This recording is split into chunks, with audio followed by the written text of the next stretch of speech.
તે બતાવે, કર્મ બતાવે. હવે પાછું દૃશ્ય બદલાય છે, સાંજ પડે છે, વૃંદાવનની ઓલી સાંકડી ગલીઓ એક મેદાન સુધી જાય છે.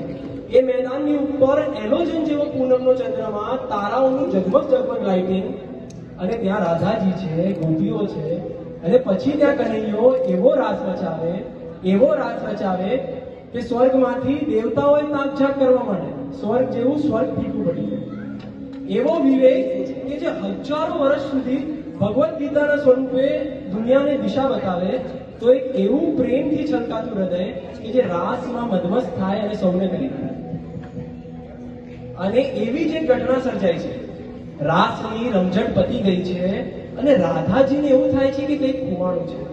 ના ના ના ના, એ એમનું હૃદય નથી, કેમ કે એ તો પહેલાથી જ કાના જોડે છે, પણ એમના નાક પર બેસતી નાનકડી, જેમાં નાના નાના હીરા લાગેલા છે, એમની ખૂબ જ વાદી નથણી ખોવાની છે.